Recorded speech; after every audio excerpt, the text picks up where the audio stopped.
두 가지 요인이 큰데, 첫 번째는 현재 지금 세계 경제의 성장을 주도하고 있는 섹터가 AI인데, 이 AI 섹터에서 유럽이 있는가? ASML 같은 경우도 반도체 장비 회사지만 대중 수출이, 물론 이제 그 규제가 들어오기 전에 엄청난 대중 수출 증가가 있었습니다만, 최근에 이제 계속 미국이, 특히 그 ASML이 사실은 네덜란드 회사는 아니거든요. 정확하게 말씀, 얼마 전에 삼성전자가 지분 팔았던 거 기억나시죠? 그래서 상당 지분은 대만이 갖고 있는, 그리고 기술은 미국 기술인 그런 합작 회사입니다. 그래서 아시아에 너무 공장이 많이 들어가고 제조 장비 회사가 너무 많이 가서 의존도가 커질 걸 우려해서 네덜란드의 필립스랑 손잡고 지은 게 ASML이거든요. 근데 그 ASML에서 과연 끝없이 계속 대중 수출을 할 수 있는가? 쉽지 않고요. 더 나가서 손 마사요시가 가지고 있는 ARM 같은 경우를 보더라도, ARM이 영국 회사라고는 하지만, 그리고 스마트폰의 AP 아키텍처를 만들어주는 회사라고는 하지만, 그 회사의 실질적인 소유는 손 마사요시가 하고 있지 않습니까? 그렇다면 이게 과연 AI 혁명이 난다 그러고, 뭐 이쪽 데이터 센터 IDC에 대해서 어마어마한 투자가 이루어지고 있고, AI 반도체에 대한 투자가 이루어지고 있다고 하지만, 유럽은 없는 거죠. 거의 없어 보이는. 그리고 심지어 또 ASML이 공장을 유럽 이외로 이전하겠다고 협박하고 막 그런 일들까지 얼마 전에 있었지 않습니까? 네네. 이런 사례에서 보는 것처럼 일단 AI 혁명에 대해서 전혀 대응하지 못하고 있다. 두 번째가 우크라이나 전쟁 3년이 지나도록 에너지 문제를 해결하지 못하고 있다. 최근에도 유럽의 천연가스 가격 한번 급등하는 거 보셨을 겁니다. 그만큼 아직도 일부 국가, 유럽 일부 국가는 러시아산 천연가스를 쓰고 있단 말이에요. 여전히요? 예, 슬로바키아라고 한번 검색해 보시면 좋을 것 같습니다. 슬로바키아랑 헝가리가 네. 얼마 전에 러시아산 에너지에 대한 접근을 자꾸 제약하는 거에 대해서 반발을 하고 유럽연합 집행위원회에서 거의 빨리 중단해라. 이런 논란이 있습니다. 여러 개의 나라들이 있고, 특히 동유럽 국가들 중에는 우리가 생각했을 때 아니 세상에 저런 정부가 싶은 정부들이 있단 말입니다. 그리고 거기는 우크라이나를 침공한 러시아랑 더 친하게 지내는 게 이익이 된다고 생각하는 국가도 있습니다. 그렇다면 대응이 제대로 될 수가 없는 거죠. 그래서 에너지 자립이나 에너지 가격의 어떤 인하라는 문제는 국제 상품 가격은 떨어질지 모르지만 유럽은 계속 불안한 거죠. 에너지 가격에 불안이 있는 가운데 2011년 동일본 대지진 이후에 원전을 폐로 했지 않습니까? 당장 독일만 해도 마지막 원자력 발전소를 폐쇄했고요. 이런 일들이 벌어지는데 우리도 그렇고 유럽도 그렇고 태양광이나 풍력 발전이 전체 에너지 발전에서 차지하는 비중은 목표에 비하면 아직도 낮잖아요. 여러 요건이 있습니다만 가장 큰 이유는 그 대부분 산업을 지배하고 있는 게 중국산이라는 것이 문제가 되고 있죠. 중국 때문에 확실히. 네. 예, 그렇기 때문에 이미 그 유럽 기업들 중에 태양광 풍력에서 어떤 지배적 위치를 지니고 있거나 의미 있는 위치를 지니고 있는 회사를 기억하실 수가 없지 않습니까? 풍력 터빈 이러면 GE나 몇 개, 미국 기업들 이렇지만 당장 떠오르는 유럽 기업도 없고, 그러니 지금 중국과의 무역 마찰이나 관계는 나빠지고 있는데 거기에 대한 투자를 하려면 저렴한 중국산 말고 지금 대안도 없고 또 그걸 대체할 만한 내부의 어떤 기업들도 사실 존재하지 않는 상황이니까 에너지 문제가 계속되는 거죠. 그래서 이 두 가지 문제가 결정판이 이제 뭐냐면 경쟁력의 약화인 거고, 특히 한때 자신들의 시장인 줄 알았던 명품과 와인, 자동차 이런 걸 팔아주는, 어떻게 보면 유럽에게 가장 수익성 좋은 시장이었던 중국이 애국 소비니 대체적인 전기차 같은 경우는 경쟁력을 갖춘 어떤 대체재들의 개발, 이런 걸 통해서 이제 유럽이 마음대로 물건을 팔 수 있는 시장에서 이제는 경쟁자로 돌아서는 결과를 가져온 거죠. 이 모든 것들이. 그러니 유럽 입장에서 쉽지 않죠. 그러면 이걸 해결하기 위해서는 국가 간의 연대나 단일한 어떤 협력이 필요한데, 방금 제가 이야기했던 슬로바키아 사례나 헝가리 사례에서 보는 것처럼 이게 되게 쉽지 않고, 더 나아가서 이번 유럽 의회 선거에서 극우파들의 약진이 있었잖아요.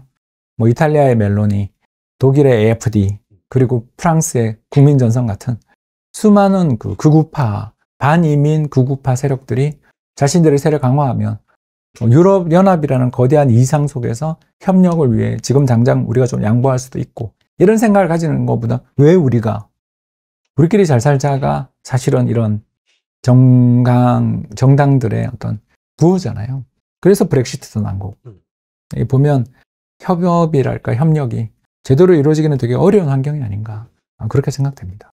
아까 말씀하신 거 뭐 와인 같은 경우에도 중국에서 와인 엄청 재배해서 이제 프랑스산 안 먹는다 막 그런 얘기도 있더라고요. 그리고 최근에 이번 또 프랑스산, 유럽산 치즈에 대한 관세, 보복 관세도 지금 부과 중이고요.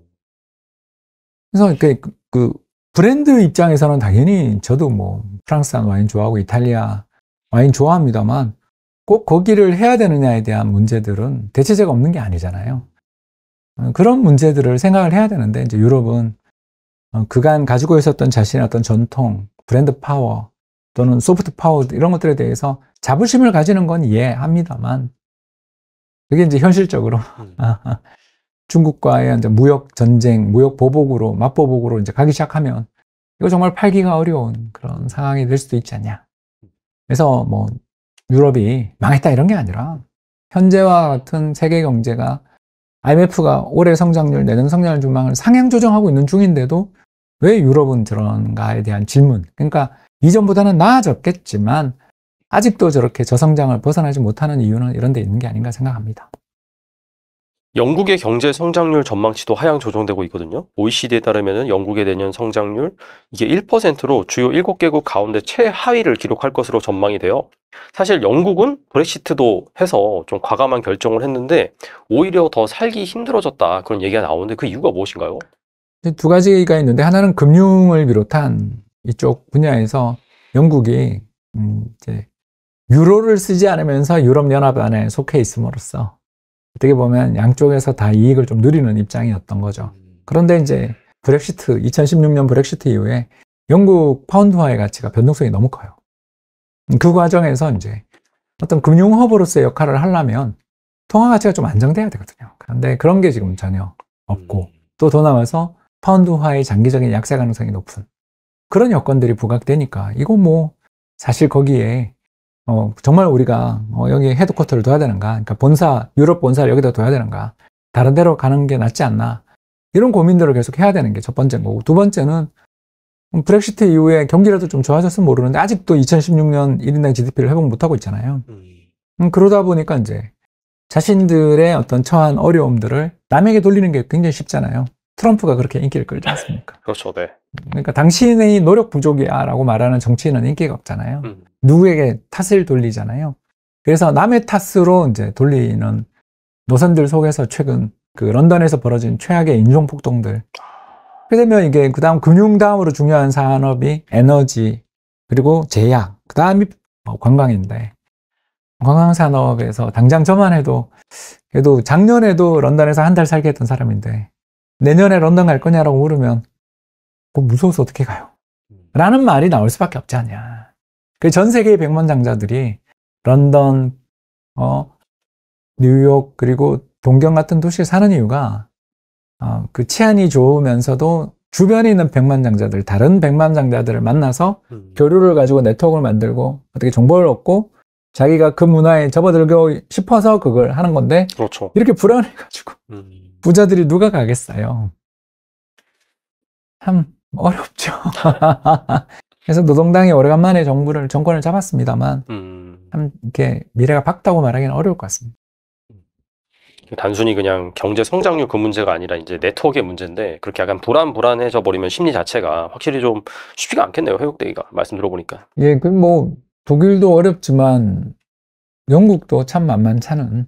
그래서 세계 경제에서 한때 우리가 유럽 국가들에 대해서 좀 환상을 가지고 있었고, 뭐 당장 예전에 그 제레미 러프킨이 썼던 유러피언 드림 같은 책들이 우리나라에서 베스트셀러가 되고 그랬는데, 그 책을 지금 읽어보면 허드슨밖에 안 나오거든요.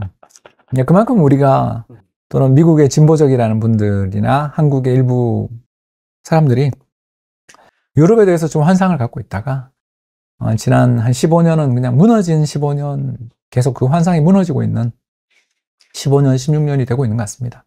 중국이 지금 일본의 길을 접어들고 있는 게 아닌가 싶은데, 이미 유럽은 일본화가 10년도 전에 시작된 게 아닌가.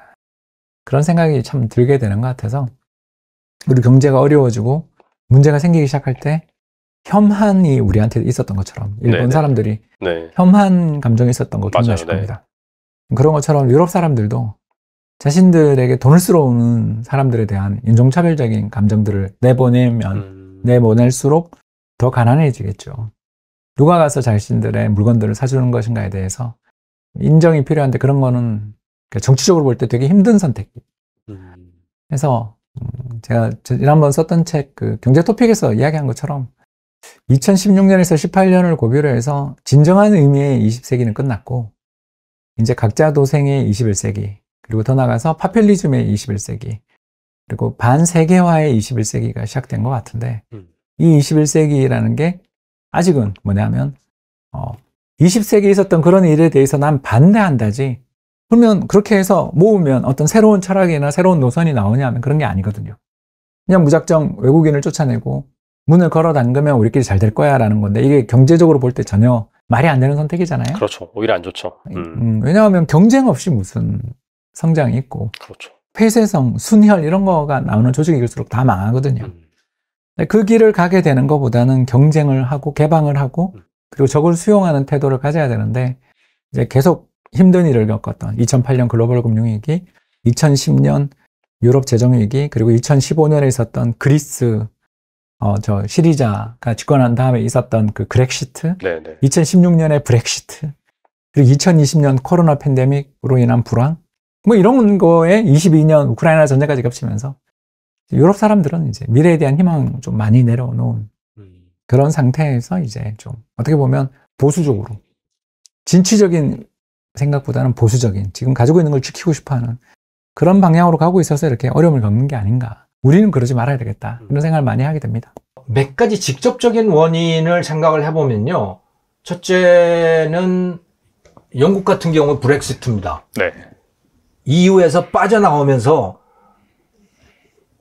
잘 될 줄 알았는데 빠져나왔더니 뭐 엉망이 되는 그런 상황이 돼버린 거예요. 또 독일 같은 경우는 뭐냐? 이건 중국과 사이가 안 좋아지면서 그렇게 된 겁니다. 중국과 사이가 안 좋아지기도 하지만 중국이 이 소위 하이테크 산업들을 키우기 시작하면서 거기에다가 돈을 엄청나게 쏟아붓는다고 말씀드렸잖아요. 그러면서 독일의 제조업하고 직접 충돌을 한 거예요. 전기차, 비아디가 폭스바겐이나 벤츠나 이런 데하고 직접 충돌을 하게 된 거죠. 그래서 잘 안 팔리는 거예요. 독일 차들이 덜 팔리게 되는 거죠. 중국 차들이 많이 팔리고. 네. 참, 그리고 그 중국이라는 요인이 영국이 저렇게 헤매는데도 아주 직접적인 굉장히 밀접한 연관이 있어요. 영국이 EU에서 빠져나와서 브렉시트를 하면서 그 대안으로 생각을 한 게 뭐냐면 중국하고 FTA를 하겠다는 거였어요. 중국하고 하면 말이야, 중국이 우리한테 잔소리 할 것도 아니고, EU는 계속해서 잔소리 하자는 너희들 그냥 규제 계속하고, 그러니까 너희들하고 안 하고 난 중국하고 할 거야. 라고 하는 거죠. 그런데 브렉시트를 하고 났더니 어떻게 됐냐? 이 서방세계하고 중국이 영 사이가 틀어져 버렸잖아요. 특히 이 코로나를 겪으면서. 맞아요. 그 영국이 대안이 없어져 버린 거예요. EU하고는 끊어버렸는데 중국하고도 잘 안 되고, 그러니 뭐 그야말로 낙동강 오리알처럼 돼버린, 거기다가 이민자들 문제 뭐 이런 것들이 막 섞여 있는 거죠. 독일은 어떻게 되느냐? 독일도 중국하고 저렇게 부딪히게 되면서 독일도 휘청거리죠. 거기다가 우크라이나 전쟁이 나니까 그 러시아로부터 수입하던 가스들 다 차단한 거 아닙니까? 그렇죠. 네. 자기들이 알아서 차단한 거예요. 그게 뭐 자초한 거죠. 에너지값 엄청 올라가고 그러니 그 제조업이라고 하는 게 에너지에 굉장히 많이 의존을 하고 있는데 그 제조업의 생산 원가도 높아지고 하는 이런 것들이 복합적으로 작용했다고 보면 되는데, 이게 이제 직접적인 원인이고요. 보다 깊은 원인을 놓고 보면 사실은 그들의 문화가 이제 한계에 달했다고 봐야 된다고 저는 이해를 하고 있어요. 뭘 말하느냐? 변화를 얼마나 수용하느냐라고 하는 거죠. 미국은, 그런 면에서 보면 미국은 정말 변화의 최첨단이에요. 최첨단일 수 있는 이유가 뭐냐면 첨단이 아닌 것은 죽어요.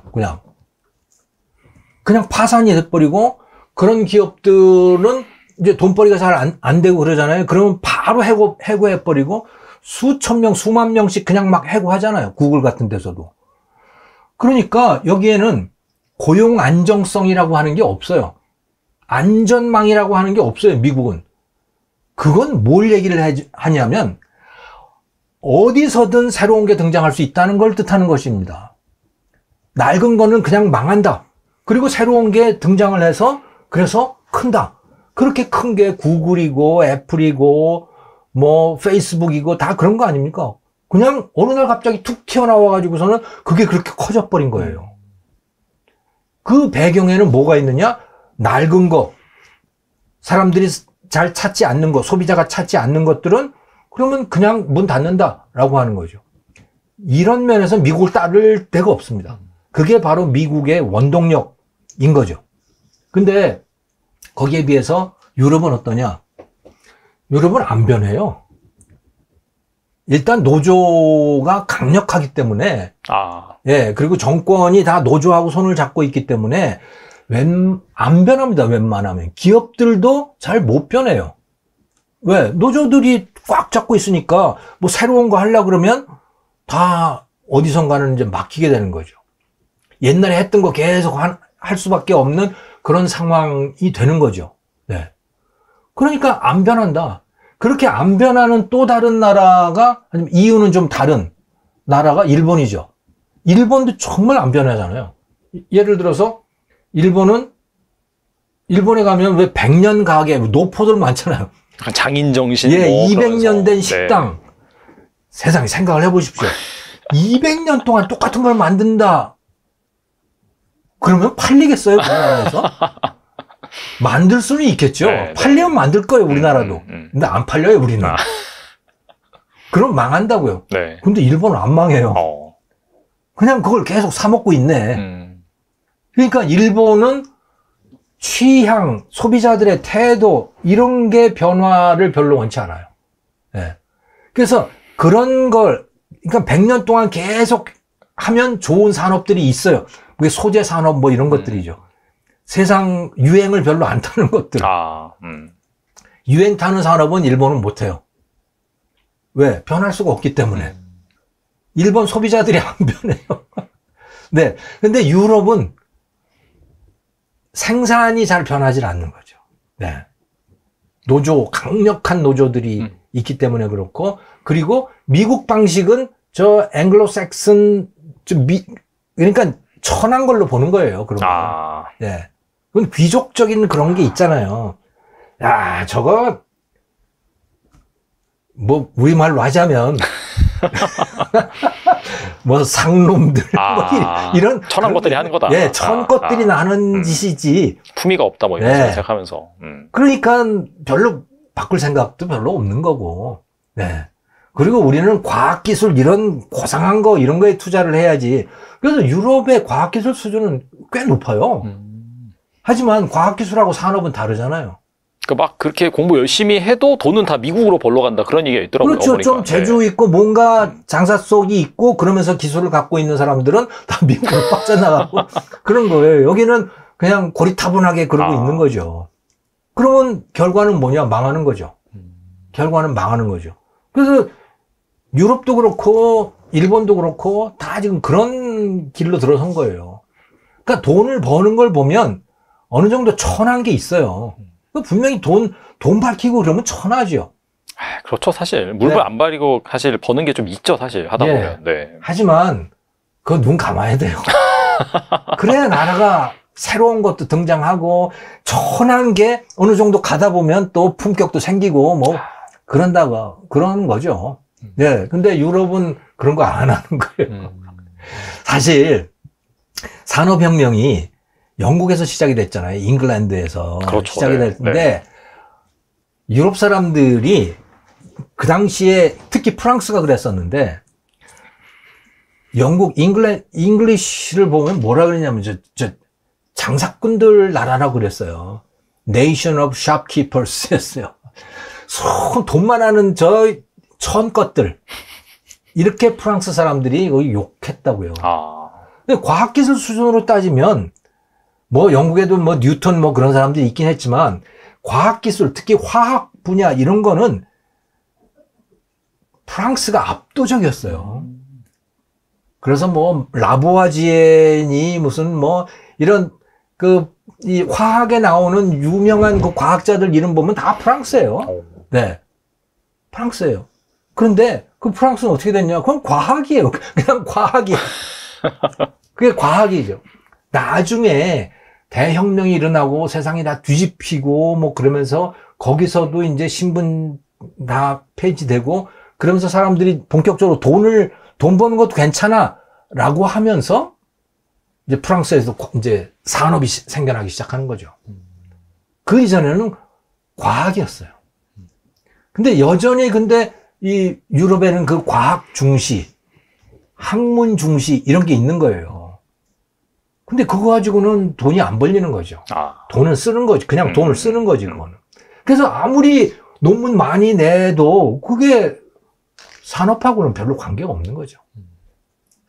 그래서 우리가 볼 때 뭐 중국이 무슨 뭐 과학 잡지에 논문을 얼마를 냈느니 뭐 어쩌는 이런 걸 가지고 뭘 계속 측정을 하려고 그러잖아요. 별로 관계 없어요. 그 나라의 과학 수준이 높다 그래서 잘 사는 거 아니다. 그거. 비즈니스는 또 다른 문제니까. 비즈니스는 완전히 다른 문제고 소련이 붕괴되기 이전에 소련의 과학 수준 정말 압도적이었어요. 미국보다 압도적이었다고 정말. 그러니까 스푸트닉 같은 인공위성을 미국보다 먼저 쏘아 올렸고 다 그랬던 거 아닙니까? 그런데 과학은 과학인 거고 비즈니스하고는 완전히 다른 이야기인 거죠.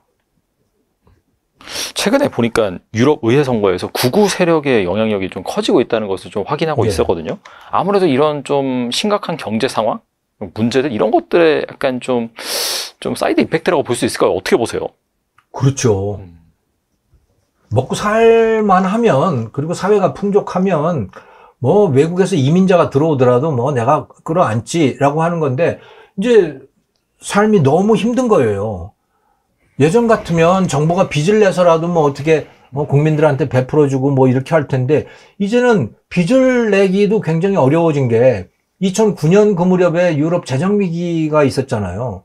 그래서 유럽 나라들이 대부분 다 많은 나라들이 국가 부도 위기에까지 가고 그랬었잖아요. 그러니까 빚을 내기도 굉장히 어려워요. 그런 상황에서 코로나를 맞이했고 어쩔 수 없이 빚이 더 늘어나게 된 거예요. 그 돈을 쓸 수 없죠. 근데 이제는 방위비도 늘려야 되는 상황이잖아요. 그러니까 이게 지금 사면 초과에 몰린 거예요, 이 사람들이. 네.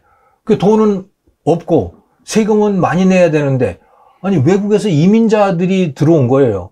그 사람들 이민자들을 받은 이유는 들어와서 일하라고 그랬는데 이 이민자들이 들어와서 일은 하는 게 아니고 자꾸 복지만 받아먹네? 이제 이런 인식들이 자꾸 생겨나기 시작한 거죠. 그리고 이들이 와가지고 말이야, 특히 이슬람 같은 경우는 자기네 커뮤니티를 만들어서 이게 이슬람 국가인지 기독교 국가인지도 알 수 없는 자기들 전통적인 자기네 나라의 이미지가 상당히 퇴색되어 가는 이런 일들. 아이들이 학교 가서는 참 곤란한 문화 충돌 때문에 자기 아이들이 직접 그 영향을 받고 하는 이런 일들이 생겨나면서 이제 이민자들에 대한 혐오 같은 게 많이 생겨나게 된 거죠. 그러다 보니 거의 이민을 배제하겠다라고 하는 그게 극우 정당인 거죠. 극우라고 하는 게 이민자 안 받겠다는 거예요. 네. 또는 이민자 추방하겠다, 불법 이민들. 그게 극우인 겁니다. 네. 우리나라처럼 극우가 반공이다 이런 게 아니고. 그러니까 이 극우라고 하는 말을, 네, 이게 나라마다 의미가 다른데, 아무튼 이민자에 대한 혐오, 거부감 이런 것들이 늘어나면서 이제 그들이 표를 많이 얻게 된 거고, 그러면서 이제 나라들마다 좀 분위기가 상당히 달라지고 있는 것이죠. 스웨덴이 사실 살기 좋은 국가 1위, 행복한 국가 1위 이렇게 됐었는데 어느 순간에 갱단이 판치는 국가가 됐다는 것 자체도 약간 이민자 영향이 좀 컸다라고 볼 수 있죠. 이민자 문제인 것이죠. 네. 거기서 그 폭스트로트라고 하는 이 조폭 두목이 있는데 이 조폭 두목은 터키에 있어요 지금. 터키에다가 적을 두고서 여기를 조종하는. 진짜 두목이네요. 예.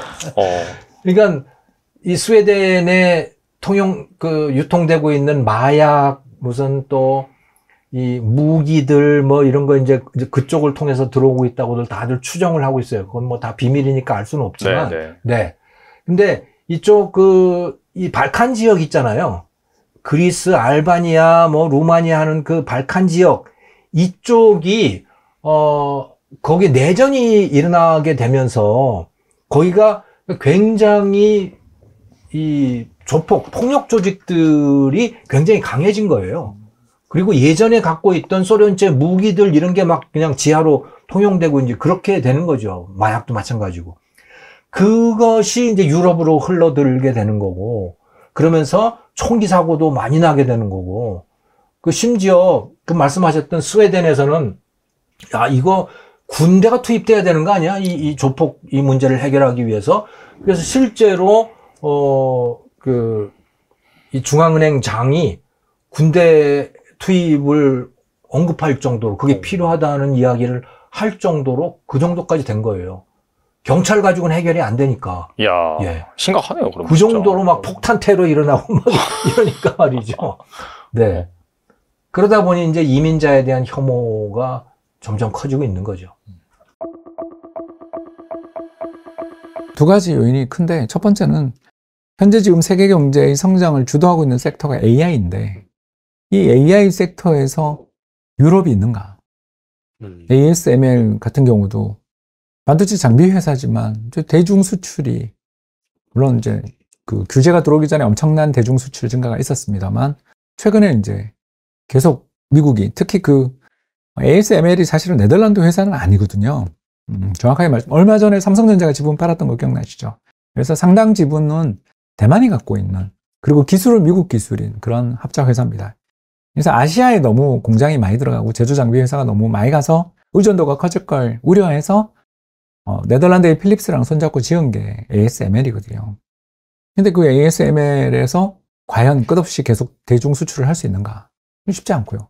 더 나가서 손 마사요시가 가지고 있는 ARM 같은 경우를 보더라도 ARM이 영국 회사라고는 하지만, 그리고 스마트폰의 AP 아키텍처를 만들어주는 회사라고는 하지만 그 회사의 실질적인 소유는 손 마사요시가 하고 있지 않습니까?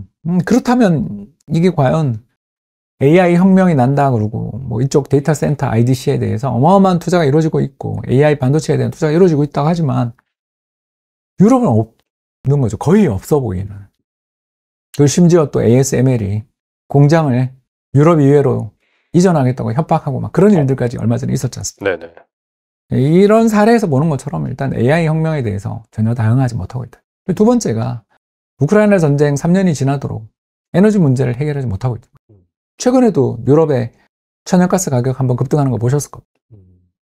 그만큼 아직도 유럽 일부 국가는 러시아산 천연가스를 쓰고 있단 말이에요. 여전히요. 예, 슬로바키아라고 한번 검색해 보시면 좋을 것 같습니다. 슬로바키아랑 헝가리가 네. 얼마 전에 러시아산 에너지에 대한 접근을 자꾸 제약하는 거에 대해서 반발을 하고 유럽연합 집행위원회에서 거의 중단해라. 이런 논란이 있습니다. 여러 개의 나라들이 있고 특히 동유럽 국가들 중에는 우리가 생각했을 때 아니 세상에 저런 정부가 싶은 정부들이 있단 말입니다. 그리고 거기는 우크라이나를 침공한 러시아랑 더 친하게 지내는 게 이익이 된다고 생각하는 국가도 있습니다. 그렇다면 대응이 제대로 될 수가 없는 거죠. 그래서 에너지 자립이나 에너지 가격의 어떤 인하라는 문제는 국제 상품 가격은 떨어질지 모르지만 유럽은 계속 불안한 거죠. 에너지 가격에 불안이 있는 가운데 2011년 동일본 대지진 이후에 원전을 폐로했지 않습니까? 당장 독일만 해도 마지막 원자력 발전소를 폐쇄했고요.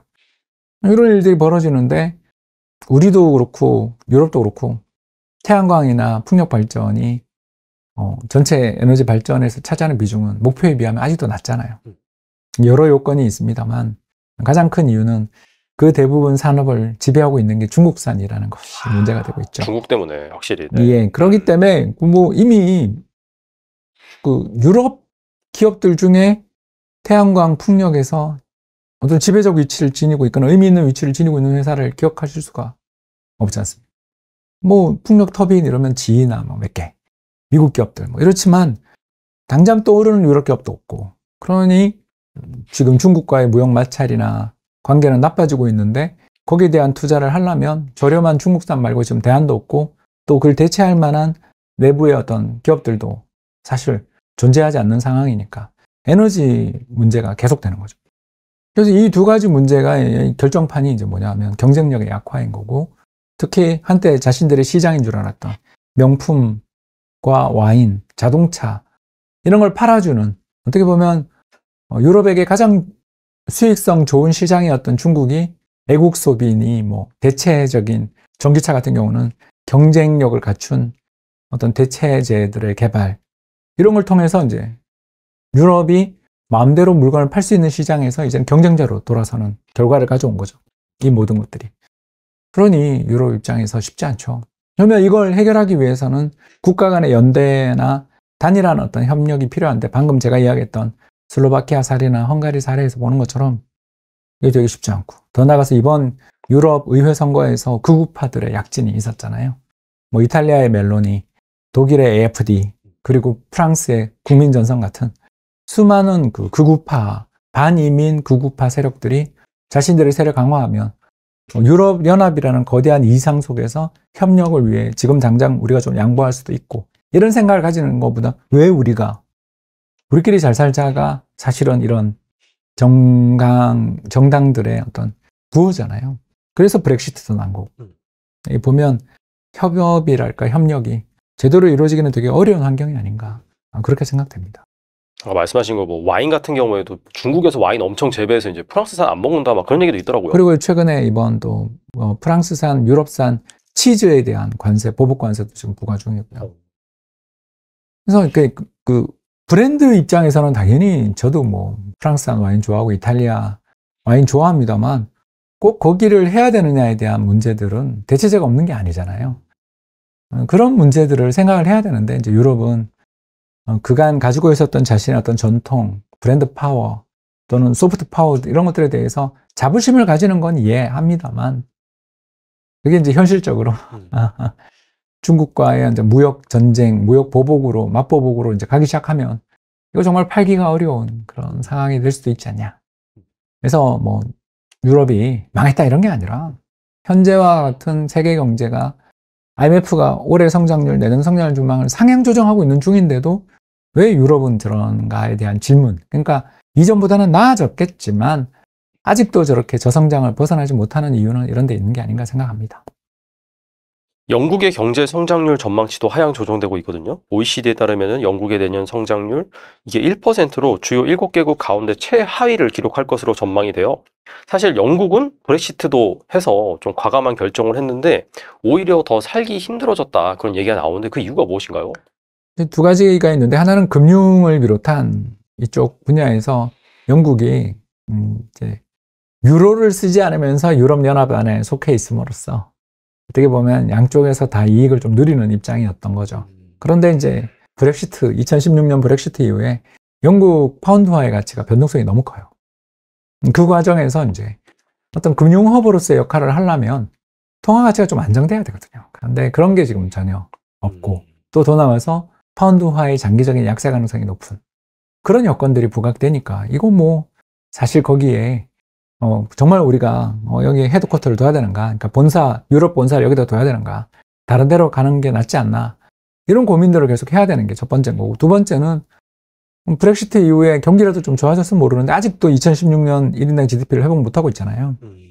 그러다 보니까 이제 자신들의 어떤 처한 어려움들을 남에게 돌리는 게 굉장히 쉽잖아요. 트럼프가 그렇게 인기를 끌지 않습니까? 그렇죠, 네. 그러니까 당신의 노력 부족이야 라고 말하는 정치인은 인기가 없잖아요. 누구에게 탓을 돌리잖아요. 그래서 남의 탓으로 이제 돌리는 노선들 속에서 최근 그 런던에서 벌어진 최악의 인종폭동들. 그렇게 되면 이게 그 다음 금융 다음으로 중요한 산업이 에너지, 그리고 제약, 그 다음이 관광인데, 관광산업에서 당장 저만 해도 그래도 작년에도 런던에서 한 달 살게 했던 사람인데 내년에 런던 갈 거냐라고 물으면 그거 무서워서 어떻게 가요? 라는 말이 나올 수밖에 없지 않냐. 그 전 세계의 백만장자들이 런던, 뉴욕 그리고 동경 같은 도시에 사는 이유가 그 치안이 좋으면서도 주변에 있는 백만장자들, 다른 백만장자들을 만나서 교류를 가지고 네트워크를 만들고 어떻게 정보를 얻고 자기가 그 문화에 접어들고 싶어서 그걸 하는 건데 그렇죠. 이렇게 불안해가지고 부자들이 누가 가겠어요. 참 어렵죠. 그래서 노동당이 오래간만에 정권을 잡았습니다만 참 이렇게 미래가 밝다고 말하기는 어려울 것 같습니다. 단순히 그냥 경제 성장률 그 문제가 아니라 이제 네트워크의 문제인데 그렇게 약간 불안해져 버리면 심리 자체가 확실히 좀 쉽지가 않겠네요. 회복되기가 말씀 들어보니까. 예, 그 뭐 독일도 어렵지만 영국도 참 만만찮은. 그래서 세계 경제에서 한때 우리가 유럽 국가들에 대해서 좀 환상을 가지고 있었고 뭐 당장 예전에 그 제레미 러프킨이 썼던 유러피언 드림 같은 책들이 우리나라에서 베스트셀러가 되고 그랬는데 그 책을 지금 읽어보면 허드슨밖에 안 나오거든요. 그만큼 우리가 또는 미국의 진보적이라는 분들이나 한국의 일부 사람들이 유럽에 대해서 좀 환상을 갖고 있다가 지난 한 15년은 그냥 무너진 15년, 계속 그 환상이 무너지고 있는 15년, 16년이 되고 있는 것 같습니다. 중국이 지금 일본의 길을 접어들고 있는 게 아닌가 싶은데 이미 유럽은 일본화가 10년도 전에 시작된 게 아닌가.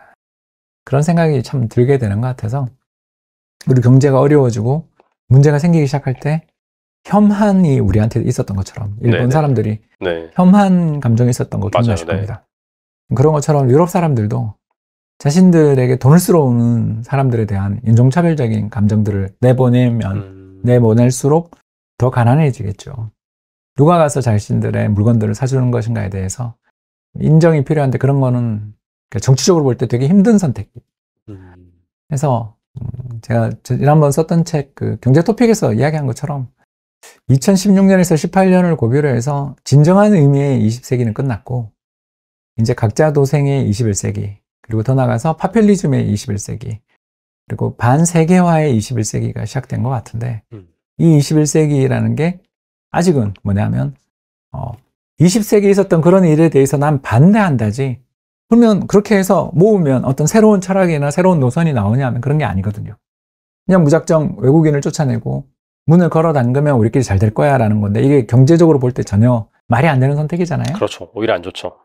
왜냐하면 경쟁 없이 무슨 성장이 있고 그렇죠. 폐쇄성, 순혈 이런 거가 나오는 조직일수록 다 망하거든요. 그 길을 가게 되는 것보다는 경쟁을 하고 개방을 하고 그리고 적을 수용하는 태도를 가져야 되는데 이제 계속 힘든 일을 겪었던 2008년 글로벌 금융위기, 2010년 유럽 재정위기, 그리고 2015년에 있었던 그리스 시리자가 집권한 다음에 있었던 그 그렉시트, 네네. 2016년에 브렉시트, 그리고 2020년 코로나 팬데믹으로 인한 불황, 뭐 이런 거에 22년 우크라이나 전쟁까지 겹치면서 유럽 사람들은 이제 미래에 대한 희망 좀 많이 내려놓은 그런 상태에서 이제 좀 어떻게 보면 보수적으로 진취적인 생각보다는 보수적인 지금 가지고 있는 걸 지키고 싶어하는 그런 방향으로 가고 있어서 이렇게 어려움을 겪는 게 아닌가. 우리는 그러지 말아야 되겠다. 이런 생각을 많이 하게 됩니다. 몇 가지 직접적인 원인을 생각을 해보면요. 첫째는 영국 같은 경우 브렉시트입니다. 네. EU에서 빠져나오면 잘 될 줄 알았는데 빠져나왔더니 뭐 엉망이 되는 그런 상황이 돼버린 거예요. 또 독일 같은 경우는 뭐냐? 이건 중국과 사이가 안 좋아지면서 그렇게 된 겁니다. 중국과 사이가 안 좋아지기도 하지만 중국이 이 소위 하이테크 산업들을 키우기 시작하면서 거기에다가 돈을 엄청나게 쏟아붓는다고 말씀드렸잖아요. 그러면서 독일의 제조업하고 직접 충돌을 한 거예요. 전기차, 비아디가 폭스바겐이나 벤츠나 이런 데하고 직접 충돌을 하게 된 거죠. 그래서 잘 안 팔리는 거예요. 독일 차들이 덜 팔리게 되는 거죠. 중국 차들이 많이 팔리고. 네. 참, 그리고 그 중국이라는 요인이 영국이 저렇게 헤매는 데에도 아주 직접적인 굉장히 밀접한 연관이 있어요. 영국이 EU에서 빠져나와서 브렉시트를 하면서 그 대안으로 생각을 한 게 뭐냐면 중국하고 FTA를 하겠다는 거였어요. 아. 중국하고 하면 말이야, 중국이 우리한테 잔소리 할 것도 아니고, EU는 계속해서 잔소리 하자는 너희들 그냥 규제 계속하고, 그러니까 너희들하고 안 하고 난 중국하고 할 거야. 라고 하는 거죠. 그런데 브렉시트를 하고 났더니 어떻게 됐냐? 이 서방 세계하고 중국이 영 사이가 틀어져 버렸잖아요. 특히 이 코로나를 겪으면서. 맞아요. 그 영국이 대안이 없어져 버린 거예요. EU하고는 끊어버렸는데 중국하고도 잘 안 되고, 그러니 뭐 그야말로 낙동강 오리알처럼 돼버린. 거기다가 이민자들 문제 뭐 이런 것들이 막 섞여 있는 거죠. 독일은 어떻게 됐느냐? 독일도 중국하고 저렇게 부딪히게 되면서 독일도 휘청거리죠. 거기다가 우크라이나 전쟁이 나니까 그 러시아로부터 수입하던 가스들 다 차단한 거 아닙니까? 그렇죠. 네. 자기들이 알아서 차단한 거예요. 그게 뭐 자초한 거죠. 아. 에너지값 엄청 올라가고 그러니 그 제조업이라고 하는 게 에너지에 굉장히 많이 의존을 하고 있는데 그 제조업의 생산 원가도 높아지고 하는 이런 것들이 복합적으로 작용했다고 보면 되는데 이건 이제 직접적인 원인이고요. 보다 깊은 원인을 놓고 보면 사실은 그들의 문화가 이제 한계에 달했다고 봐야 된다고 저는 이해를 하고 있어요. 뭘 말하느냐? 변화를 얼마나 수용하느냐라고 하는 거죠. 미국은 그런 면에서 보면 미국은 정말 변화의 최첨단이에요. 최첨단일 수 있는 이유가 뭐냐면 첨단이 아닌 것은 죽어요. 그냥 파산이 돼버리고 그런 기업들은 이제 돈벌이가 잘 안 되고 그러잖아요. 그러면 바로 해고해버리고 수천 명, 수만 명씩 그냥 막 해고하잖아요. 구글 같은 데서도. 그러니까 여기에는 고용 안정성이라고 하는 게 없어요. 안전망이라고 하는 게 없어요. 미국은. 그건 뭘 얘기를 하냐면 어디서든 새로운 게 등장할 수 있다는 걸 뜻하는 것입니다. 낡은 거는 그냥 망한다. 그리고 새로운 게 등장을 해서 그래서 큰다. 그렇게 큰 게 구글이고 애플이고 뭐 페이스북이고 다 그런 거 아닙니까? 그냥 어느 날 갑자기 툭 튀어나와 가지고서는 그게 그렇게 커져 버린 거예요. 그 배경에는 뭐가 있느냐? 낡은 거, 사람들이 잘 찾지 않는 거, 소비자가 찾지 않는 것들은 그러면 그냥 문 닫는다라고 하는 거죠. 이런 면에서 미국을 따를 데가 없습니다. 그게 바로 미국의 원동력인 거죠. 근데 거기에 비해서 유럽은 어떠냐? 유럽은 안 변해요. 일단 노조가 강력하기 때문에, 예, 그리고 정권이 다 노조하고 손을 잡고 있기 때문에 안 변합니다. 웬만하면 기업들도 잘 못 변해요. 왜? 노조들이 꽉 잡고 있으니까 뭐 새로운 거 하려고 그러면 다 어디선가는 이제 막히게 되는 거죠. 옛날에 했던 거 계속 할 수밖에 없는 그런 상황이 되는 거죠. 네. 그러니까 안 변한다. 그렇게 안 변하는 또 다른 나라가, 아니면 이유는 좀 다른 나라가 일본이죠. 일본도 정말 안 변하잖아요. 예를 들어서 일본에 가면 왜 100년 가게, 노포들 많잖아요. 장인정신. 예, 뭐 200년 된 네. 식당. 세상에 생각을 해보십시오. 200년 동안 똑같은 걸 만든다. 그러면 팔리겠어요, 우리나라에서? 만들 수는 있겠죠. 네, 팔리면 만들 거예요, 우리나라도. 근데 안 팔려요, 우리는. 그럼 망한다고요. 네. 근데 일본은 안 망해요. 그냥 그걸 계속 사먹고 있네. 그러니까 일본은 취향, 소비자들의 태도, 이런 게 변화를 별로 원치 않아요. 네. 그래서 그런 걸, 그러니까 100년 동안 계속 하면 좋은 산업들이 있어요. 그게 소재 산업 뭐 이런 것들이죠. 세상 유행을 별로 안 타는 것들. 유행 타는 산업은 일본은 못 해요. 왜? 변할 수가 없기 때문에. 일본 소비자들이 안 변해요. 네. 근데 유럽은 생산이 잘 변하지 않는 거죠. 네. 강력한 노조들이 있기 때문에 그렇고, 그리고 미국 방식은 저 앵글로색슨, 그러니까 천한 걸로 보는 거예요. 그런 거. 아, 예. 그건 귀족적인 그런 게 있잖아요. 야, 저거, 뭐, 우리말로 하자면, 뭐, 상놈들, 뭐, 이런. 천한 것들이 하는 거다. 예, 천 것들이 나는 짓이지. 품위가 없다, 뭐, 이런 네. 생각하면서. 그러니까 별로 바꿀 생각도 별로 없는 거고. 네. 그리고 우리는 과학기술 이런 고상한 거, 이런 거에 투자를 해야지. 그래서 유럽의 과학기술 수준은 꽤 높아요. 하지만 과학기술하고 산업은 다르잖아요. 그러니까 막 그렇게 공부 열심히 해도 돈은 다 미국으로 벌러 간다. 그런 얘기가 있더라고요. 그렇죠. 어머니가. 좀 재주 있고 뭔가 장사 속이 있고 그러면서 기술을 갖고 있는 사람들은 다 미국으로 빠져나가고 그런 거예요. 여기는 그냥 고리타분하게 그러고 있는 거죠. 그러면 결과는 뭐냐? 망하는 거죠. 결과는 망하는 거죠.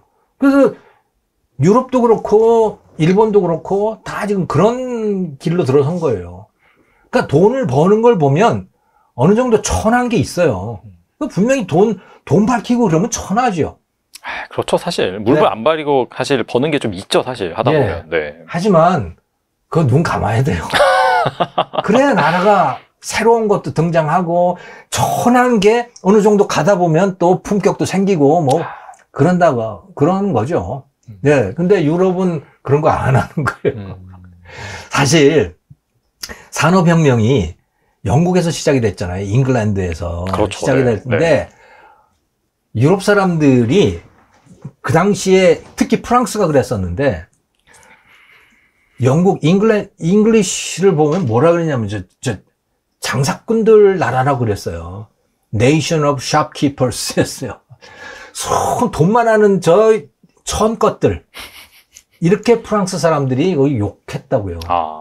근데 과학기술 수준으로 따지면 뭐 영국에도 뭐 뉴턴 뭐 그런 사람들이 있긴 했지만 과학기술 특히 화학 분야 이런 거는 프랑스가 압도적이었어요. 그래서 뭐 라보아지에니 무슨 뭐 이런 이 화학에 나오는 유명한 그 과학자들 이름 보면 다 프랑스예요. 네, 프랑스예요. 그런데 그 프랑스는 어떻게 됐냐? 그건 과학이에요. 그냥 과학이에요. 그게 과학이죠. 나중에 대혁명이 일어나고 세상이 다 뒤집히고 뭐 그러면서 거기서도 이제 신분 다 폐지되고 그러면서 사람들이 본격적으로 돈 버는 것도 괜찮아 라고 하면서 이제 프랑스에서 이제 산업이 생겨나기 시작하는 거죠. 그 이전에는 과학이었어요. 근데 여전히 이 유럽에는 그 과학 중시, 학문 중시 이런 게 있는 거예요. 근데 그거 가지고는 돈이 안 벌리는 거죠. 돈은 쓰는 거지. 그냥 돈을 쓰는 거지, 그거는. 그래서 아무리 논문 많이 내도 그게 산업하고는 별로 관계가 없는 거죠. 그래서 우리가 볼 때 뭐 중국이 무슨 뭐 과학 잡지에 논문을 얼마를 냈느니 뭐 어쩌는 이런 걸 가지고 뭘 계속 측정을 하려고 그러잖아요. 별로 관계 없어요. 그 나라의 과학 수준이 높다 그래서 잘 사는 거 아니다. 비즈니스는 또 다른 문제니까. 비즈니스는 완전히 다른 문제고 소련이 붕괴되기 이전에 소련의 과학 수준 정말 압도적이었어요. 미국보다 압도적이었다고 정말. 그러니까 스푸트닉 같은 인공위성을 미국보다 먼저 쏘아 올렸고 다 그랬던 거 아닙니까? 그런데 과학은 과학인 거고 비즈니스하고는 완전히 다른 이야기인 거죠. 최근에 보니까 유럽 의회 선거에서 극우 세력의 영향력이 좀 커지고 있다는 것을 좀 확인하고 있었거든요. 아무래도 이런 좀 심각한 경제 상황, 문제들 이런 것들에 약간 좀 사이드 이펙트라고 볼 수 있을까요? 어떻게 보세요? 그렇죠. 먹고 살만 하면 그리고 사회가 풍족하면 뭐 외국에서 이민자가 들어오더라도 뭐 내가 끌어안지라고 하는 건데 이제 삶이 너무 힘든 거예요. 예전 같으면 정부가 빚을 내서라도 뭐 어떻게 뭐 국민들한테 베풀어주고 뭐 이렇게 할 텐데 이제는 빚을 내기도 굉장히 어려워진 게 2009년 그 무렵에 유럽 재정 위기가 있었잖아요. 그래서 유럽 나라들이 대부분 다 많은 나라들이 국가 부도 위기에까지 가고 그랬었잖아요. 그러니까 빚을 내기도 굉장히 어려워요. 그런 상황에서 코로나를 맞이했고 어쩔 수 없이 빚이 더 늘어나게 된 거예요. 그 돈을 쓸 수 없죠. 근데 이제는 방위비도 늘려야 되는 상황이잖아요. 그러니까 이게 지금 사면 초과에 몰린 거예요, 이 사람들이. 네. 그 돈은 없고 세금은 많이 내야 되는데, 아니 외국에서 이민자들이 들어온 거예요. 그 사람들 이민자들을 받은 이유는 들어와서 일하라고 그랬는데, 이 이민자들이 들어와서 일은 하는 게 아니고 자꾸 복지만 받아먹네? 이제 이런 인식들이 자꾸 생겨나기 시작한 거죠. 그리고 이들이 와가지고 말이야, 자기네, 특히 이슬람 같은 경우는 자기네 커뮤니티를 만들어서 이게 이슬람 국가인지 기독교 국가인지도 알 수 없는 자기들 전통적인 자기네 나라의 이미지가 상당히 퇴색되어 가는 이런 일들. 아이들이 학교 가서는 참 그 곤란한 문화 충돌 때문에 자기 아이들이 직접 그 영향을 받고 하는 이런 일들이 생겨나면서 이제 이민자들에 대한 혐오 같은 게 많이 생겨나게 된 거죠. 그러다 보니 거의 그 이민을 배제하겠다라고 하는 그게 극우 정당인 거죠. 극우라고 하는 게 이민자 안 받겠다는 거예요. 예, 또는 이민자 추방하겠다, 불법 이민들. 그게 극우인 겁니다. 예. 우리나라처럼 뭐 그 극우가 뭐 반공이다 이런 게 아니고. 그러니까 이 극우라고 하는 말을, 네, 이게 나라마다 의미가 다른데, 아무튼 이민자에 대한 혐오, 거부감 이런 것들이 늘어나면서 이제 그들이 표를 많이 얻게 된 거고, 그러면서 이제 나라들마다 좀 분위기가 상당히 달라지고 있는 것이죠. 스웨덴이 사실 뭐 살기 좋은 국가 1위, 뭐 행복한 국가 1위 이렇게 됐었는데 뭐 어느 순간에 굉장히 판치는 국가가 됐다는 것 자체도 약간 이민자 영향이 좀 컸다라고 볼 수 있겠죠. 이민자 문제인 것이죠. 네. 거기서 그 폭스트로트라고 하는 이 조폭 두목이 있는데, 이 조폭 두목은 터키에 있어요, 지금. 터키에다가 적을 두고서 여기를 조종하는. 진짜 두목이네요. 예. 그러니까 이 스웨덴에 유통되고 있는 마약, 무슨 또 이 무기들 뭐 이런 거 이제 그쪽을 통해서 들어오고 있다고들 다들 추정을 하고 있어요. 그건 뭐 다 비밀이니까 알 수는 없지만. 네. 근데 이쪽 이 발칸 지역 있잖아요. 그리스, 알바니아, 뭐 루마니아 하는 그 발칸 지역, 이쪽이 거기 내전이 일어나게 되면서 거기가 굉장히 이 조폭, 폭력 조직들이 굉장히 강해진 거예요. 그리고 예전에 갖고 있던 소련제 무기들 이런 게 막 그냥 지하로 통용되고 이제 그렇게 되는 거죠. 마약도 마찬가지고. 그것이 이제 유럽으로 흘러들게 되는 거고, 그러면서 총기 사고도 많이 나게 되는 거고, 심지어 그 말씀하셨던 스웨덴에서는 이거 군대가 투입돼야 되는 거 아니야? 이 조폭 이 문제를 해결하기 위해서. 그래서 실제로 이 중앙은행장이 군대 투입을 언급할 정도로 그게 필요하다는 이야기를 할 정도로 그 정도까지 된 거예요. 경찰 가지고는 해결이 안 되니까. 이야, 예. 심각하네요, 그럼. 그 정도로 막 폭탄 테러 일어나고 막 이러니까 말이죠. 네. 그러다 보니 이제 이민자에 대한 혐오가 점점 커지고 있는 거죠. 두 가지 요인이 큰데, 첫 번째는 현재 지금 세계 경제의 성장을 주도하고 있는 섹터가 AI인데, 이 AI 섹터에서 유럽이 있는가? ASML 같은 경우도 반도체 장비 회사지만 대중 수출이, 물론 이제 그 규제가 들어오기 전에 엄청난 대중 수출 증가가 있었습니다만, 최근에 이제 계속 미국이, 특히 ASML이 사실은 네덜란드 회사는 아니거든요. 정확하게 얼마 전에 삼성전자가 지분 팔았던 거 기억나시죠? 그래서 상당 지분은 대만이 갖고 있는, 그리고 기술은 미국 기술인 그런 합작 회사입니다. 그래서 아시아에 너무 공장이 많이 들어가고 제조 장비 회사가 너무 많이 가서 의존도가 커질 걸 우려해서 네덜란드의 필립스랑 손잡고 지은 게 ASML이거든요. 근데 그 ASML에서 과연 끝없이 계속 대중 수출을 할 수 있는가? 쉽지 않고요. 더 나가서 손 마사요시가 가지고 있는 ARM 같은 경우를 보더라도, ARM이 영국 회사라고는 하지만, 그리고 스마트폰의 AP 아키텍처를 만들어주는 회사라고는 하지만, 그 회사의 실질적인 소유는 손 마사요시가 하고 있지 않습니까? 그렇다면 이게 과연 AI 혁명이 난다 그러고 뭐 이쪽 데이터 센터 IDC에 대해서 어마어마한 투자가 이루어지고 있고 AI 반도체에 대한 투자가 이루어지고 있다고 하지만 유럽은 없는 거죠. 거의 없어 보이는. 그리고 심지어 또 ASML이 공장을 유럽 이외로 이전하겠다고 협박하고 막 그런 일들까지 얼마 전에 있었지 않습니까? 네네. 이런 사례에서 보는 것처럼 일단 AI 혁명에 대해서 전혀 대응하지 못하고 있다. 두 번째가 우크라이나 전쟁 3년이 지나도록 에너지 문제를 해결하지 못하고 있다. 최근에도 유럽의 천연가스 가격 한번 급등하는 거 보셨을 겁니다. 그만큼 아직도 일부 국가, 유럽 일부 국가는 러시아산 천연가스를 쓰고 있단 말이에요.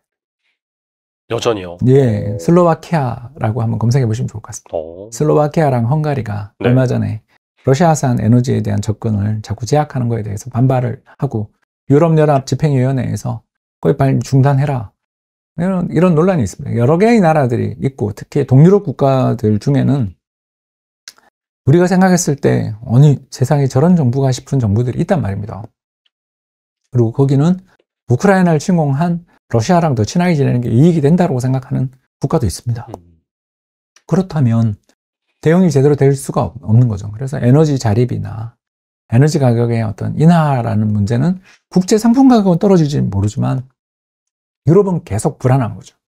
에너지 가격에 불안이 있는 가운데 2011년 동일본 대지진 이후에 원전을 폐로했지 않습니까? 당장 독일만 해도 마지막 원자력 발전소를 폐쇄했고요.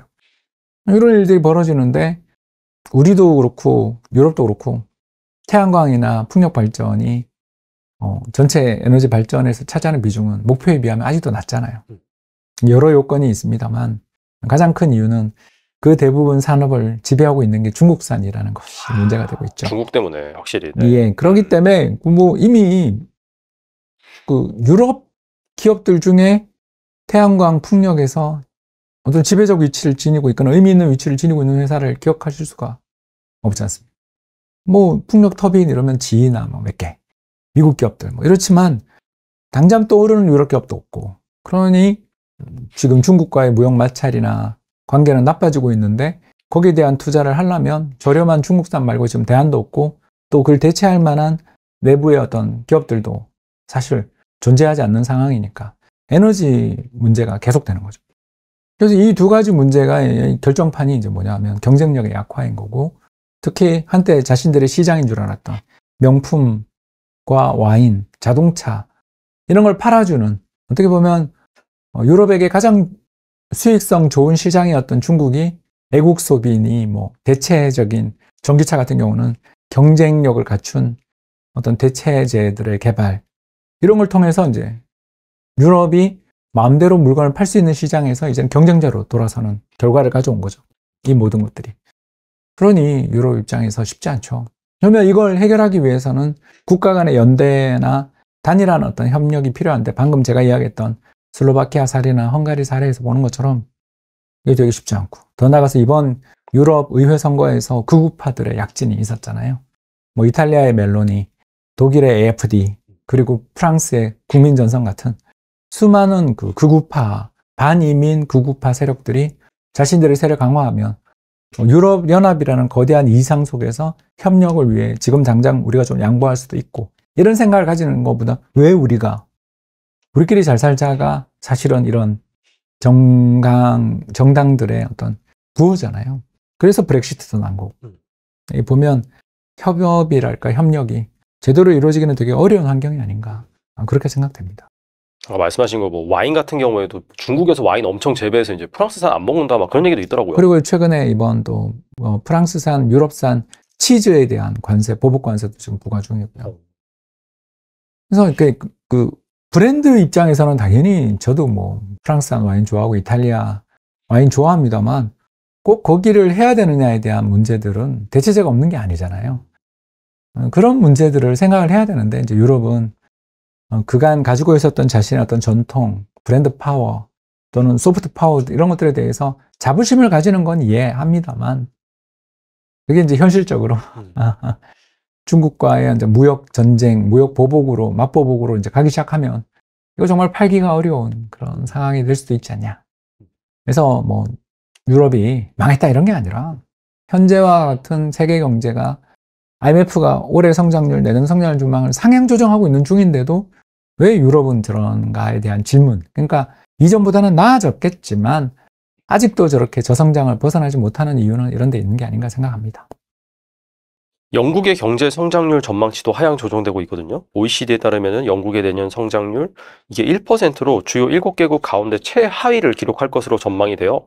사실 영국은 브렉시트도 해서 좀 과감한 결정을 했는데 오히려 더 살기 힘들어졌다 그런 얘기가 나오는데 그 이유가 무엇인가요?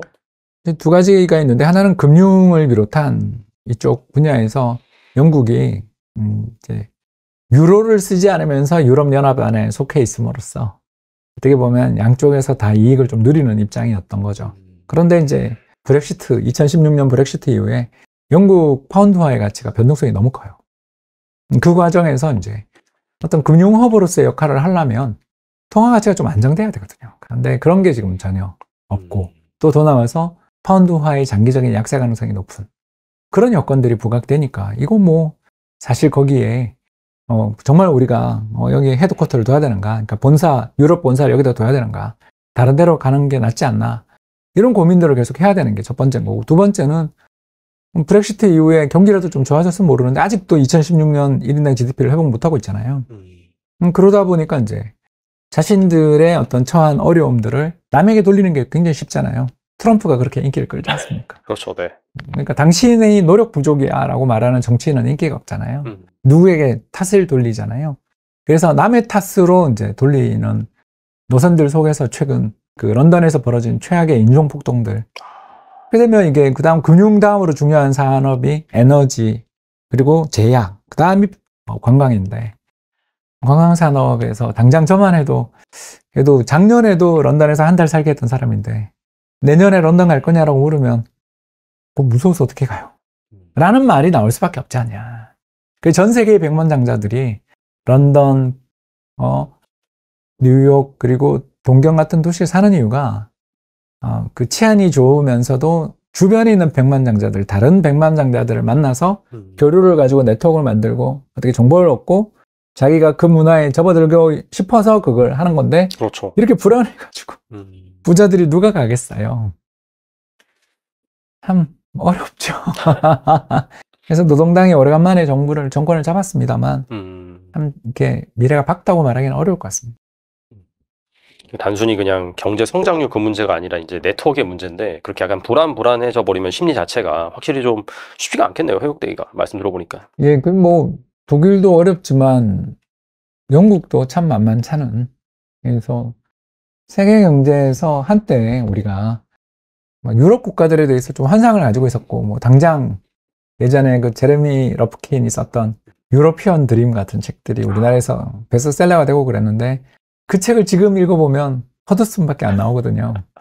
그만큼 우리가 또는 미국의 진보적이라는 분들이나 한국의 일부 사람들이 유럽에 대해서 좀 환상을 갖고 있다가 지난 한 15년은 그냥 무너진 15년, 계속 그 환상이 무너지고 있는 15년, 16년이 되고 있는 것 같습니다. 중국이 지금 일본의 길을 접어들고 있는 게 아닌가 싶은데 이미 유럽은 일본화가 10년도 전에 시작된 게 아닌가. 그런 생각이 참 들게 되는 것 같아서 우리 경제가 어려워지고 문제가 생기기 시작할 때 혐한이 우리한테 있었던 것처럼 일본 네네. 사람들이 네. 혐한 감정이 있었던 거 기억나 싶 겁니다. 그런 것처럼 유럽 사람들도 자신들에게 돈을 쓸어오는 사람들에 대한 인종차별적인 감정들을 내보낼수록 더 가난해지겠죠. 누가 가서 자신들의 물건들을 사주는 것인가에 대해서 인정이 필요한데 그런 거는 정치적으로 볼 때 되게 힘든 선택이. 그래서 제가 지난번 썼던 책 그 경제토픽에서 이야기한 것처럼 2016년에서 18년을 고비로 해서 진정한 의미의 20세기는 끝났고 이제 각자 도생의 21세기, 그리고 더 나아가서 파퓰리즘의 21세기, 그리고 반세계화의 21세기가 시작된 것 같은데 이 21세기라는 게 아직은 뭐냐면 20세기에 있었던 그런 일에 대해서 난 반대한다지, 그러면 그렇게 해서 모으면 어떤 새로운 철학이나 새로운 노선이 나오냐 하면 그런 게 아니거든요. 그냥 무작정 외국인을 쫓아내고 문을 걸어 담그면 우리끼리 잘 될 거야 라는 건데 이게 경제적으로 볼 때 전혀 말이 안 되는 선택이잖아요. 그렇죠. 오히려 안 좋죠. 왜냐하면 경쟁 없이 무슨 성장이 있고 그렇죠. 폐쇄성, 순혈 이런 거가 나오는 조직일수록 다 망하거든요. 근데 그 길을 가게 되는 것보다는 경쟁을 하고 개방을 하고 그리고 저걸 수용하는 태도를 가져야 되는데 이제 계속 힘든 일을 겪었던 2008년 글로벌 금융위기, 2010년 유럽 재정위기, 그리고 2015년에 있었던 그리스 시리자가 집권한 다음에 있었던 그 그렉시트, 네네. 2016년에 브렉시트, 그리고 2020년 코로나 팬데믹으로 인한 불황, 뭐 이런 거에 22년 우크라이나 전쟁까지 겹치면서 유럽 사람들은 이제 미래에 대한 희망 좀 많이 내려놓은 그런 상태에서 이제 좀 어떻게 보면 보수적으로 진취적인 생각보다는 보수적인 지금 가지고 있는 걸 지키고 싶어하는 그런 방향으로 가고 있어서 이렇게 어려움을 겪는 게 아닌가. 우리는 그러지 말아야 되겠다. 이런 생각을 많이 하게 됩니다. 몇 가지 직접적인 원인을 생각을 해보면요. 첫째는 영국 같은 경우 브렉시트입니다. 네. EU에서 빠져나오면 잘 될 줄 알았는데 빠져나왔더니 뭐 엉망이 되는 그런 상황이 돼버린 거예요.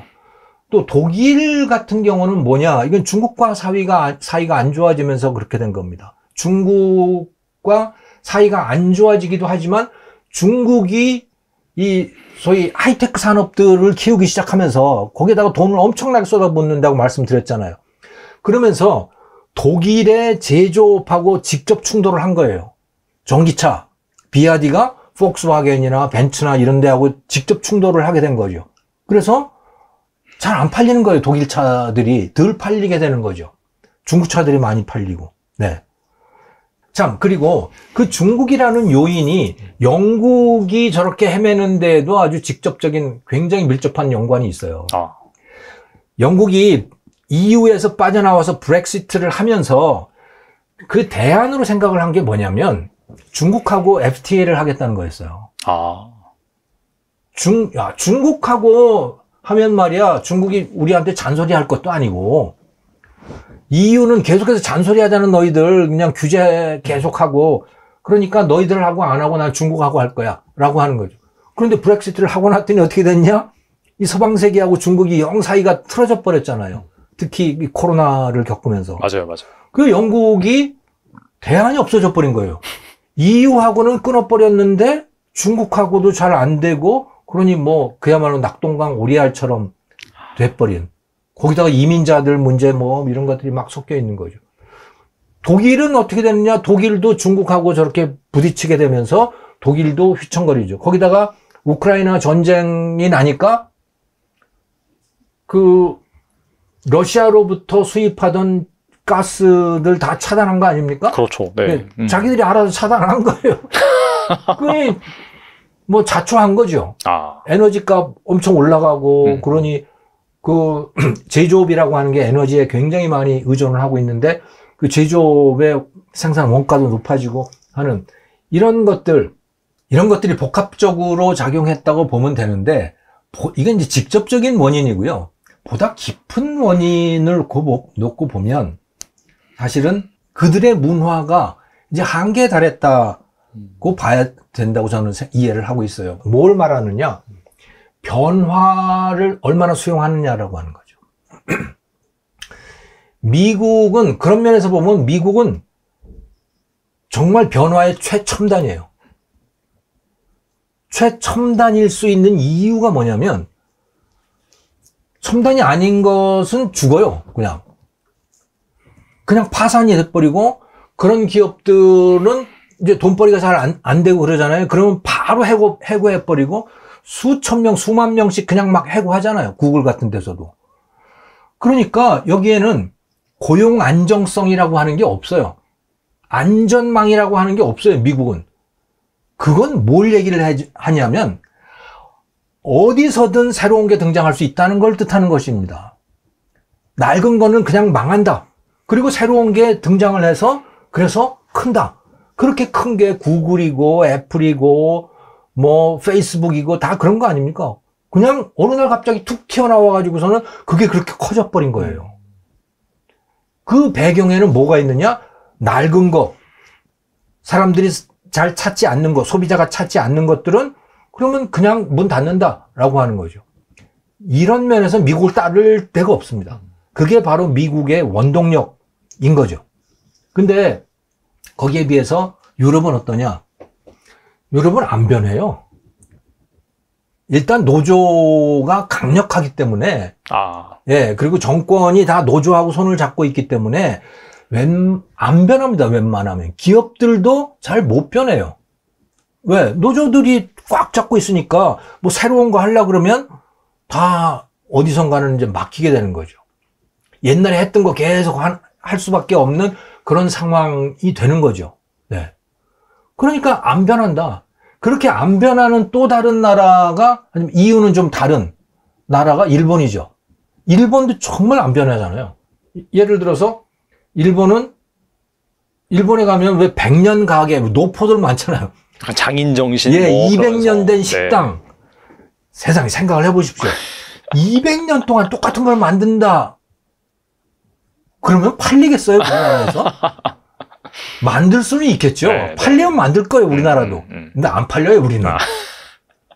그럼 망한다고요. 네. 근데 일본은 안 망해요. 그냥 그걸 계속 사먹고 있네.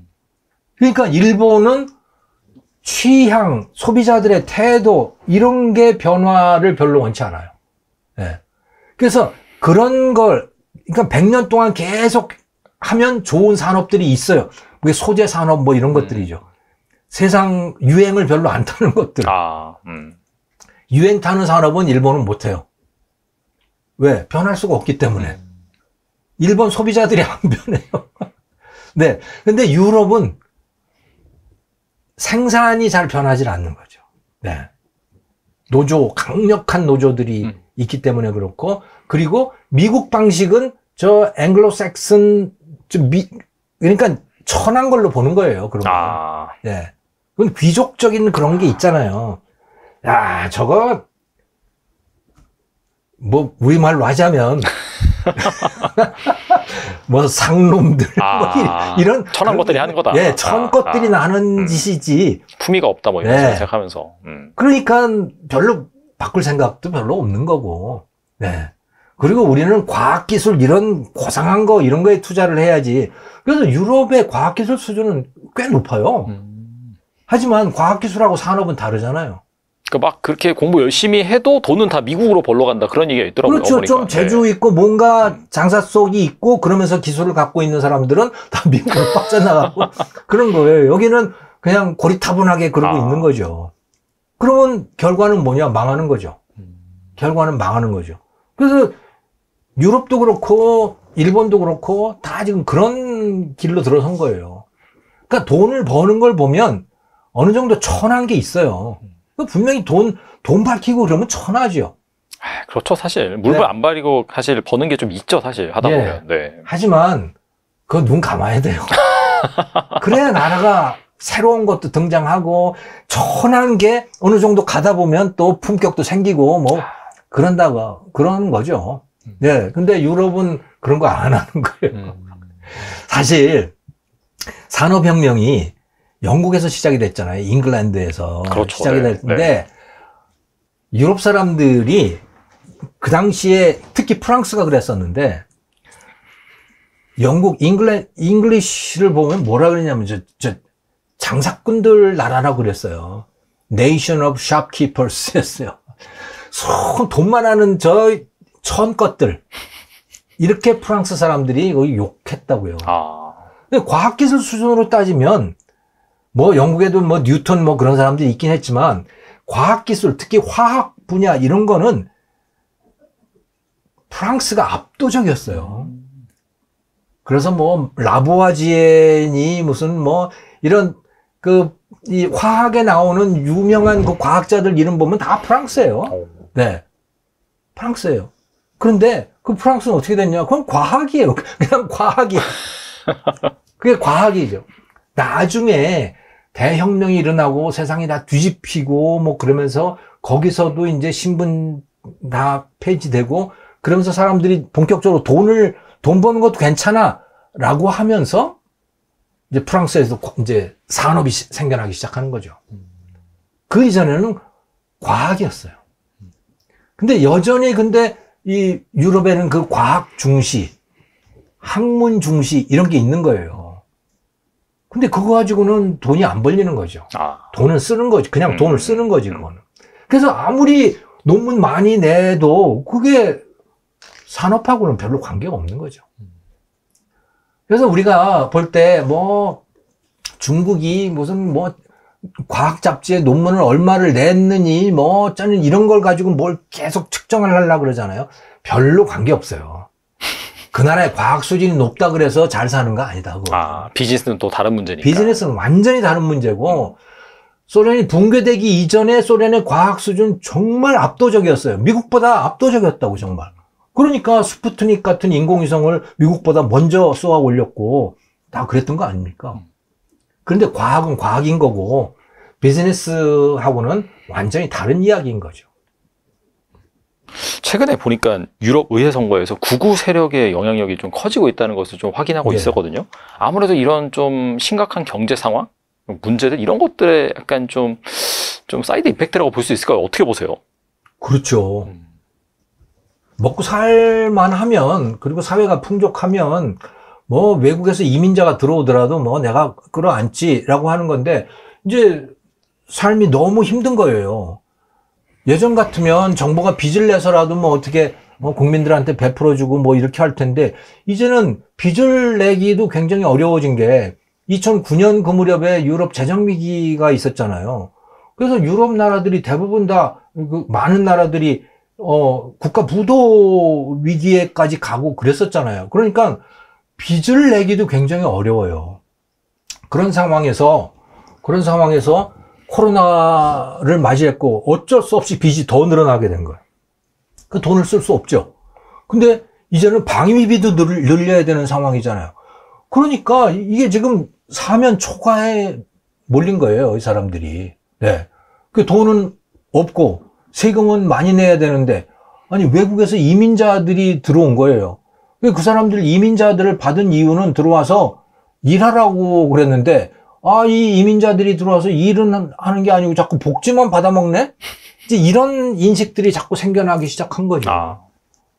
그리고 이들이 와가지고 말이야, 특히 이슬람 같은 경우는 자기네 커뮤니티를 만들어서 이게 이슬람 국가인지 기독교 국가인지도 알 수 없는 자기들 전통적인 자기네 나라의 이미지가 상당히 퇴색되어 가는 이런 일들. 아이들이 학교 가서는 참 곤란한, 그러니까 문화 충돌 때문에 자기 아이들이 직접 그 영향을 받고 하는 이런 일들이 생겨나면서 이제 이민자들에 대한 혐오 같은 게 많이 생겨나게 된 거죠. 그러다 보니 거의 이민을 배제하겠다라고 하는, 그게 극우 정당인 거죠. 극우라고 하는 게 이민자 안 받겠다는 거예요. 네. 또는 이민자 추방하겠다, 불법 이민들. 그게 극우인 겁니다. 네. 우리나라처럼 뭐 극우가 뭐 반공이다 이런 게 아니라. 그러니까 이 극우라고 하는 말을, 네, 이게 나라마다 의미가 다른데, 아무튼 이민자에 대한 혐오, 거부감 이런 것들이 늘어나면서 이제 그들이 표를 많이 얻게 된 거고, 그러면서 이제 나라들마다 좀 분위기가 상당히 달라지고 있는 것이죠. 스웨덴이 사실 뭐 살기 좋은 국가 1위, 뭐 행복한 국가 1위 이렇게 됐었는데 뭐 어느 순간에 굉장히 판치는 국가가 됐다는 것 자체도 약간 이민자 영향이 좀 컸다라고 볼 수 있죠. 이민자 문제인 것이죠. 네. 거기서 팍스트로트라고 하는 이 조폭 두목이 있는데, 이 조폭 두목은 터키에 있어요, 지금. 터키에다가 적을 두고서 여기를 조종하는. 진짜 두목이네요. 예. 그러니까 이 스웨덴에 유통되고 있는 마약, 무슨 또 이 무기들 뭐 이런 거 이제 그쪽을 통해서 들어오고 있다고들 다들 추정을 하고 있어요. 그건 뭐 다 비밀이니까 알 수는 없지만. 네. 근데 이쪽 이 발칸 지역 있잖아요. 그리스, 알바니아, 뭐 루마니아 하는 그 발칸 지역, 이쪽이 거기 내전이 일어나게 되면서 거기가 굉장히 이 조폭, 폭력 조직들이 굉장히 강해진 거예요. 그리고 예전에 갖고 있던 소련제 무기들 이런 게 막 그냥 지하로 통용되고 이제 그렇게 되는 거죠. 마약도 마찬가지고. 그것이 이제 유럽으로 흘러들게 되는 거고, 그러면서 총기 사고도 많이 나게 되는 거고, 그 심지어 그 말씀하셨던 스웨덴에서는 야, 이거 군대가 투입돼야 되는 거 아니야? 이 조폭 이 문제를 해결하기 위해서. 그래서 실제로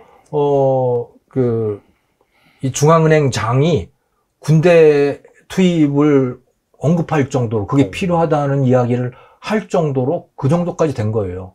경찰 가지고는 해결이 안 되니까. 야, 예. 심각하네요. 그럼 그 진짜. 정도로 막 폭탄 테러 일어나고 막 이러니까 말이죠. 네. 그러다 보니 이제 이민자에 대한 혐오가 점점 커지고 있는 거죠.